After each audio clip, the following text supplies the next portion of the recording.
I spent every Christmas of my childhood watching my stepsister Brooke open presents under a tree that was never meant for me. December 25th, 2006. I was 9 years old, sitting cross-legged on the carpet while Brooke tore through gift after gift. Designer clothes, electronics, a ruby necklace.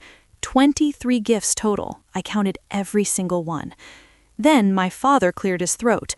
"Oh, and Marin," he said, like he'd almost forgotten. "This is for you." He'd hand me one present, a pink sweater from Target, price tag still attached, $14.99. My stepmother, Sloane, smiled at me from across the room, and I saw something flicker in her eyes. Not kindness, victory. That became the pattern. Every holiday, every birthday. Brooke got everything, I got the leftovers, the proof that I didn't belong. My name is Marin Lindley. I'm 34 years old and I run a medical equipment distribution company in Seattle that I built from nothing. For 16 years, I convinced myself I didn't need the family that never wanted me. I changed my last name to Sullivan and created a life where nobody could make me feel small again. Then 3 weeks before Christmas, I got the call. "Miss Lindley? This is Gordon Fitch. I'm the estate attorney for your father, Walter Lindley. He passed away on December 3rd. The reading of his will is set for December 20th at 10 a.m. Your presence is requested." My father was dead. 16 years since I'd walked out of that house at 18 with one suitcase and $247 in my checking account. 16 years since I decided being alone was better than being unwanted. He never called, never wrote, never tried to find me. The funeral was held at St. Catherine's Church on a gray Saturday morning. Sloane stood at the entrance in a black Chanel suit, greeting mourners with practiced sorrow. Brooke stood beside her, 28 now, wearing a dress that probably cost more than my monthly rent. When Sloane saw me, her expression shifted. Just for a second. Her smile froze. "Marin," she said, her voice dripping with false warmth. "How unexpected." She guided me inside, but not to the family section. She walked me all the way to the back row, behind distant cousins I'd never met, behind everyone who actually mattered. I picked up the funeral program, cream cardstock, embossed gold lettering. My name appeared at the very bottom, in smaller font, under a section titled "Also Survived By." Not daughter, not family, just also survived by. The service was everything Sloane wanted it to be. She delivered the eulogy herself, talking about her devoted husband and their wonderful daughter Brooke. She painted a picture of a perfect family. She never said my name, not once. After the service, I stood in the parking lot when someone touched my elbow, an older woman with silver hair and kind eyes. "Marin, I'm Ruth. I was your father's housekeeper." She glanced quickly, then pressed something in my hand. A key with an address written on the tag. "Your father kept a storage unit. He made me promise you'd get this." Before I could ask what she meant, she squeezed my hand and walked away. The reception was held at the Lindley estate. Inside, relatives I barely recognized filled the rooms. I caught fragments of conversations. "Hasn't been around in years. Probably here for the money. Never even visited when he was sick." Sick? I eavesdropped on 2 aunts. "The stroke was 8 years ago," one said. "Sloane had to take over everything. Poor woman. And Marin never even called," the other added. I wanted to scream. Nobody told me, but I just stood there, holding my water glass so tightly I thought it might shatter. Across the room, Sloane watched me, cold and calculating. She knew I'd heard, and she was pleased about it. I found my grandmother, Iris, sitting alone in the sunroom. When she saw me, her face lit up. "Marin," she breathed. "Oh, my darling girl." "I tried to stay in your life after your mother died," she said, "but Sloane made it impossible. She told your father I was a bad influence. By the time you left at 18, I'd already lost you." She pulled out a small velvet box. Inside was a gold locket with a tiny diamond. "This was your mother's," she said. I opened it. Inside were 2 tiny photographs, one of my mother, young and smiling, one of me as a baby, held in my father's arms. 2 days later, on December 20th, I sat in Gordon Fitch's conference room for the will reading. Sloane arrived first, dressed in cream and pearls. Brooke followed, checking her phone with bored indifference. Gordon arranged papers on his desk and read the key clause. Walter Lindley's estate, valued at approximately $14.6 million, shall be distributed to his biological children. All parties claiming inheritance must consent to DNA verification. The room went very still. I could hear the heating system humming, someone's breath catching. "That's absurd," Sloane said sharply. "This is obviously Marin's doing." "Actually," Gordon said calmly, "Walter added this clause 4 years ago." "Fine," Brooke said, examining her nails. "Let's do the test. I have nothing to hide." She shot me a look of pure contempt. "I'll take the test too," I said quietly. As we filed out, Sloane taut my arm. Her grip was tight. "You won't succeed," she hissed. "You're going to walk away from this with nothing, exactly like you deserve." I pulled my arm free. "We'll see." That night, I drove to Tacoma with Ruth's key. The storage facility was in an industrial area. Unit 447 was at the end of a long corridor, behind a rolling metal door that squeaked when I lifted it. Inside was a small space lit by a single bare bulb. And it was filled with me. Boxes of photographs, hundreds of them, professional surveillance photos taken from a distance, me walking to my car, me at conferences, my entire adult life documented like evidence. There were newspaper clippings about my business, articles featuring Marin Sullivan, CEO, my company's financial statements. He'd been watching me. For 16 years, my father had been watching me. In the back corner, I found a filing box labeled Personal. Inside was a stack of letters, my letters from college. I thought he'd thrown them away, but here they were, carefully preserved. Below that was a medical file from 8 years ago. Walter Lindley suffered a severe stroke on March 15, 2016.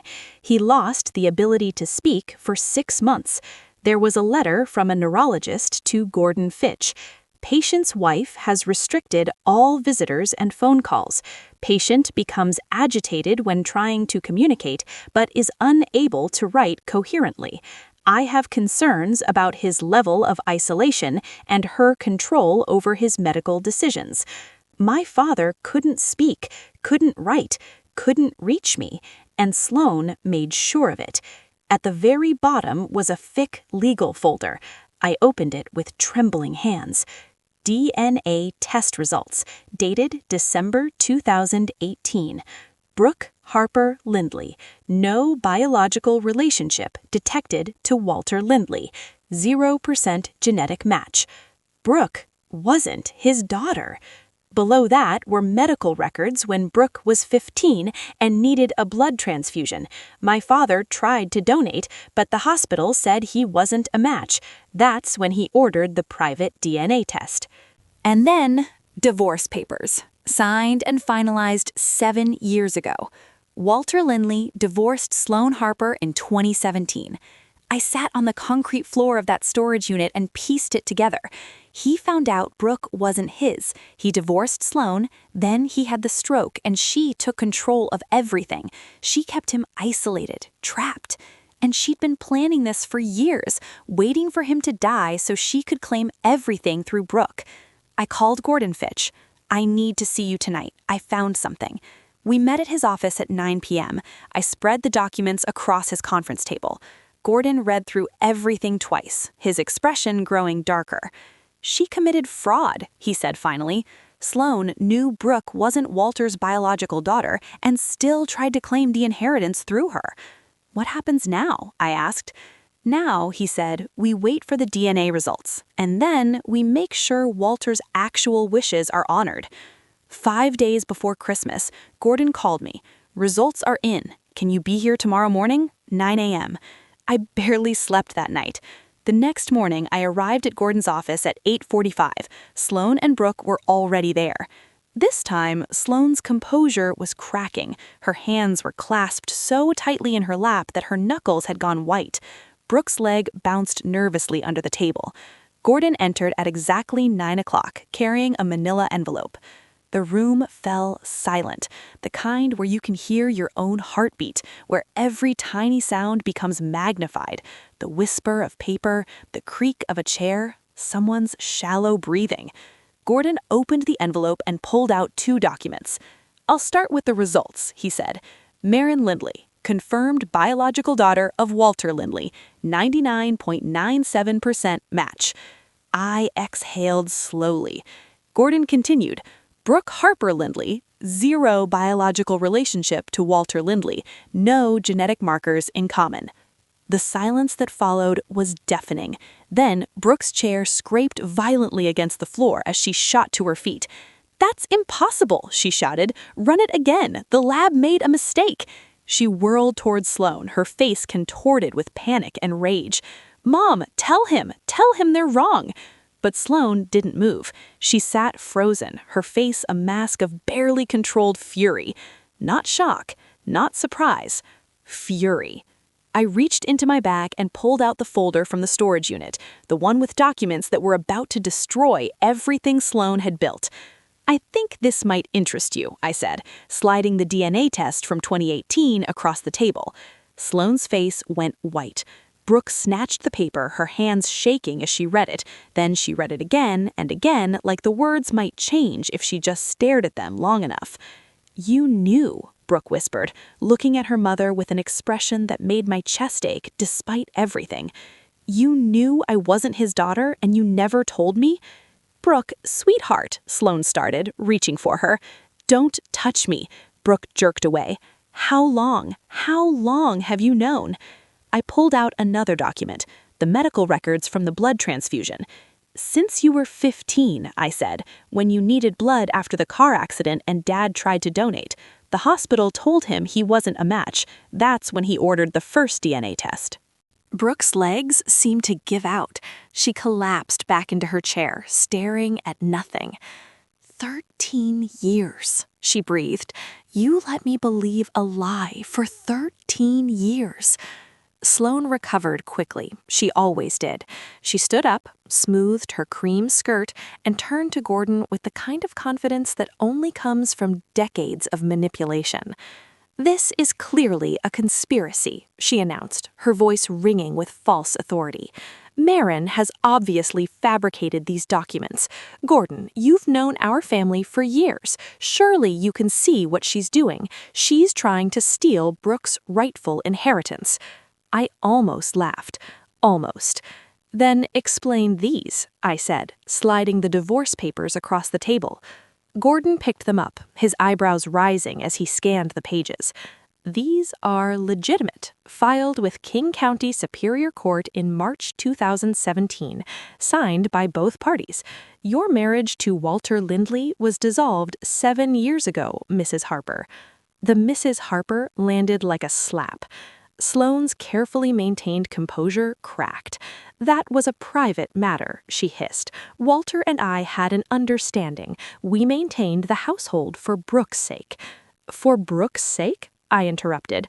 "Or because the prenuptial agreement you signed left you with nothing in a divorce, and you needed to stay in that house until Dad died so you could steal everything through Brooke." "You have no idea what you're talking about," Sloane snapped. "I have every idea." I pulled out the neurologist letter. "This is from Dr. Callahan at Swedish Medical Center. He documented how you isolated Dad after his stroke, how you controlled his visitors, screened his calls, intercepted his mail, how you kept him prisoner in his own home." Gordon read the letter, his jaw tightening. "There's more," I continued, my voice steady even though my hands were shaking. "Financial records showing you've been embezzling from household accounts for 12 years, almost $400,000 transferred to offshore accounts in your name, wire transfers, cash withdrawals, all carefully hidden in the books." I'd found those records in the storage unit, too. My father had been meticulous. He'd documented everything. Sloane's face went from white to red. Those were household expenses. I managed everything after Walter's stroke. You stole everything, I corrected, and now you're going to lose it all. Brooke was crying now, silent tears streaming down her face. She wasn't looking at anyone, just staring at the table like her entire reality had shattered. Part of me wanted to feel sorry for her, but then I remembered every Christmas morning, every birthday, every moment where she laughed while Sloane tore me apart. "This is absurd," Sloane said, but her voice wavered. "Gordon, I demand you dismiss these accusations. This is harassment. This is wire fraud, embezzlement, exploitation of a disabled person, elder abuse." He looked up at Sloane, and his expression was colder than I'd ever seen. "Mrs. Harper, I'm obligated to report these findings to the authorities." The color drained from Sloane's face completely. "You can't," she whispered. "I can, and I will." That's when Sloane snapped. She lunged across the table, her perfectly manicured nails reaching for the documents like she could destroy the evidence and make it all go away. Papers scattered everywhere. Gordon's coffee mug tipped over, dark liquid spreading across the mahogany surface. "Those are mine," she shrieked. "You have no right, no right." Gordon pressed a button under his desk. Within seconds, his assistant appeared in the doorway, eyes wide. "Please call building security," he said calmly. "Mrs. Harper is leaving." 2 security guards arrived 3 minutes later. Sloane was still screaming, her carefully constructed mask completely shattered. This wasn't the polished society woman who delivered my father's eulogy. This was someone unhinged, desperate, exposed. "You ungrateful little bitch!" she screamed at me as the guards took her arms. "After everything I did for you, I gave you a home, I raised you." "You tormented me," I said quietly. "For 18 years, you made me feel like I didn't deserve to exist." "You didn't!" Sloane shrieked. "You were just a reminder of that woman, that pathetic first wife who died and left Walter free for me. You should have disappeared. You should have—" The guards escorted her out. We could hear her shouting all the way down the hallway, her voice echoing off the walls until the elevator doors finally closed. The office fell silent. I could hear my own heartbeat, could hear Brooke's quiet crying, could hear the heating system clicking on. Gordon calmly mopped up the spilled coffee with a stack of napkins. Brooke finally looked up, her mascara running in black streaks down her face. "What happens to me now?" she asked, her voice small and broken. Gordon consulted his notes. "Legally, you have no claim to Walter's estate. The will is explicit. However," he paused, "Walter did set up a separate trust for you, $50,000 to help you establish yourself independently. It was his way of acknowledging that you were a victim in this too." Brooke laughed, but it came out as a sob. $50,000? That won't even cover a year's rent on my apartment." "Then get a cheaper apartment," I said. She looked at me with red, swollen eyes. "You don't understand. I've never worked a real job in my life. I don't even know how to do my own taxes. Mom always—" She stopped. "Sloane always handled everything." "Then learn," I said simply. "That's easy for you to say." Brooke's voice rose. "You left. You built a whole life. You became successful. I was trapped in that house with her, being groomed to be exactly like her, and I didn't even know it." "You're 28 years old. You have time to figure out who you actually are, but that's not my problem to solve." Brooke stared at me for a long moment. Then she gathered what was left of her dignity, picked up her designer handbag, and walked out. I never saw her again. Gordon spent the next hour walking me through the full scope of the estate. The house, valued at $3.2 million, investment accounts totaling $8.9 million, the pharmaceutical company shares worth another $2.5 million, all of it mine. But there was something else. Your father left specific instructions, Gordon said, sliding a sealed envelope across the desk. This letter is for you. He wrote it 2 months before he died. My hands trembled as I opened it. The handwriting was shaky, clearly written by someone whose fine motor control had been damaged by the stroke, but it was legible. My dearest Marin, if you're reading this, then I've failed you one final time. I'm sorry I couldn't find the courage to reach you while I was alive. I'm sorry I let Sloane poison your childhood. I'm sorry I was too weak to protect you. When your mother died, I broke. Sloane appeared like she'd been waiting for that moment, and I was too lost in grief to see what she really was. By the time I understood, it felt too late. I had a stepdaughter who I'd raised as my own, and I couldn't bear to destroy her world. Then came the stroke. I couldn't speak, couldn't write clearly, couldn't reach anyone outside the walls of that house. Sloane controlled everything. My phone, my computer, my mail. I was a prisoner, and there was nothing I could do. When I finally recovered enough to act, I was terrified. Terrified you'd reject me. Terrified I'd lost you forever. So I did what cowards do. I watched from the shadows. I sent money anonymously. I collected pieces of your life like a ghost haunting his own failure. The will is my last act, my only way to give you what you deserve. Not just the money, but the truth. You were never the problem, Marin. You were never unwanted. You were always my daughter, and I loved you every single day, even when I was too broken to show it. I hope you can forgive me someday, but more than that, I hope you can forgive yourself for leaving. You did nothing wrong. You saved yourself from a situation I should have saved you from years earlier. Build something beautiful with this inheritance. Build the life you deserve, and know that your father was proud of you every single day, even if he never said it out loud. With all my love, Dad. I read the letter 3 times, tears streaming down my face before I could finally fold it and put it away. The story broke on December 23rd. Local news picked it up first. Seattle socialite arrested for elder abuse and fraud. Then the Seattle Times ran a full exposé. Then the story went regional, then national. Sloane's perfect reputation imploded overnight. The embezzlement charges were filed on December 22nd. The elder abuse charges followed. The wire fraud investigation was ongoing. Bail was set at $500,000, which Sloane couldn't pay because all her money had come from my father, and now she had no access to any of it. She spent Christmas in King County Jail. The society friends who'd gathered around her at the funeral vanished like smoke.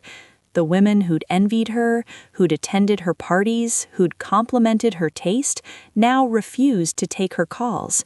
The charitable organizations she'd chaired quietly removed her from their boards. The country club where she'd been a member for 20 years revoked her membership.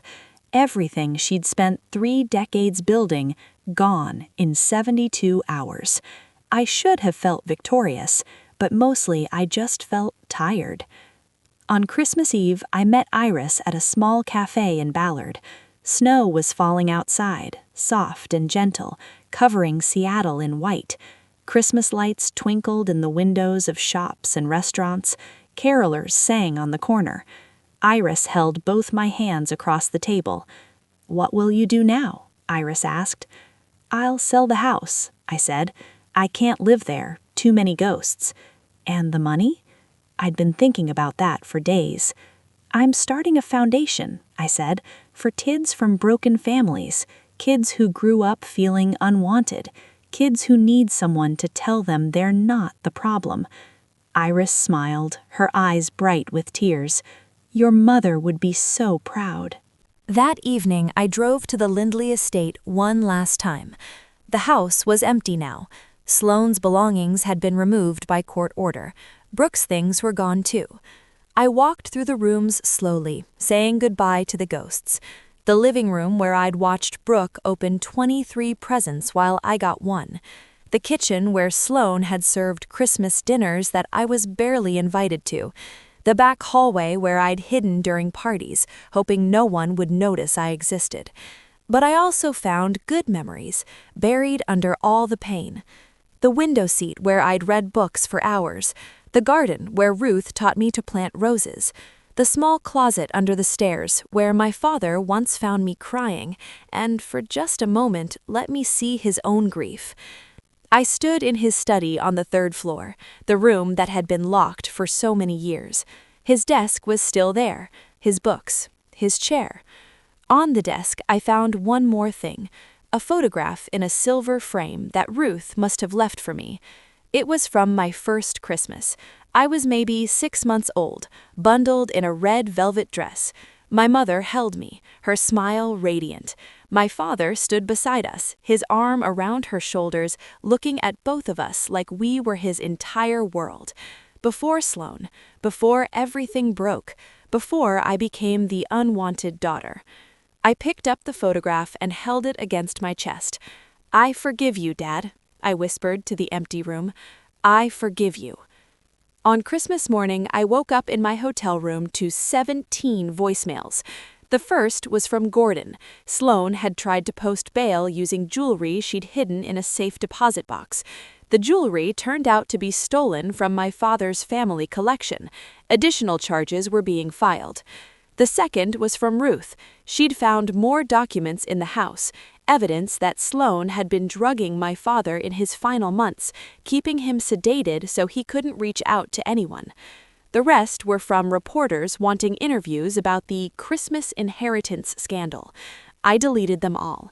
Instead, I called Iris and asked if she wanted to have Christmas dinner together, just the two of us.